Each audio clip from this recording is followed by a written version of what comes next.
So welcome to the Ask Me Anything series.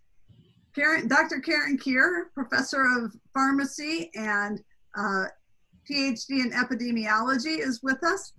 And the question we have, Karen, is there any justifiable reason or scientific evidence that can be provided that would argue against the effectiveness for mask wearing? That's a good question. And of course, this is the type of question that oftentimes can be very controversial. So I am going to stick with the science. So this is where the science tells us things. So in general, we should all be wearing masks. And that includes wearing them properly. And so that means over the nose, under the chin, and tight to the face. So you want to make sure that air cannot get into the masks, and that's why you want it pinched over the nose, you want it under the chin, and you want it tucked up close to the ears. So there should not be gaps in the mask and that type of thing. So what you're trying to do is not only protect yourself, but protect other people if you would happen to be positive and not know that you're positive. So the evidence strongly suggests that masks are the way to reduce transmission of the COVID virus. And there's actually been a study that combined a bunch of studies together, which included disease states that were not just the COVID-19 virus, but included things like the Spanish influenza and other forms of flu. And they have all the studies have shown that it doesn't matter what the virus is. And so it may not be a COVID virus, but if it's a virus, wearing a mask reduces the transmission. So you protect yourself and you protect other people. In rare situations in which somebody may have a respiratory illness that makes it very difficult to wear a mask, that can be hard. But again, wearing a mask in that situation protects them from getting the virus. So some people say, well, I don't have to wear it outside as long as I'm outside.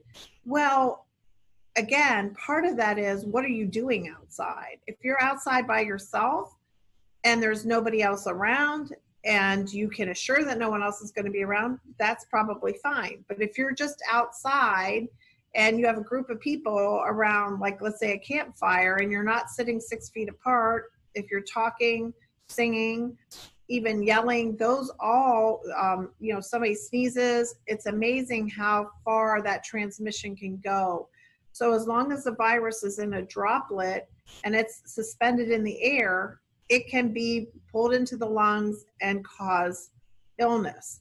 So honestly, when you look at the data, if we can get 100% of people to wear masks, it clearly shows we can eliminate this virus in about 2 months. And so even there's data to show that if we can get 80% of people to wear their masks appropriately, so the evidence is strongly there to show that we can reduce that. So with rare exception, would there be somebody, and in that case, if I had somebody with very severe lung disease, or let's say underlying autoimmune disease, things like Crohn's disease, ulcerative colitis, cancers, rheumatoid arthritis, things that are lupus, those are all autoimmune diseases. My suggestion to them is not only mask, but if you're not going to wear a mask, you stay quarantined then. You stay away from any potential source that could.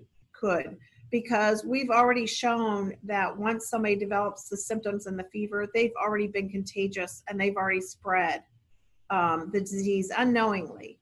And so that's why it's so important that people have masks on, not only to protect themselves, but to protect other people if they potentially could be positive and don't have symptoms or don't know.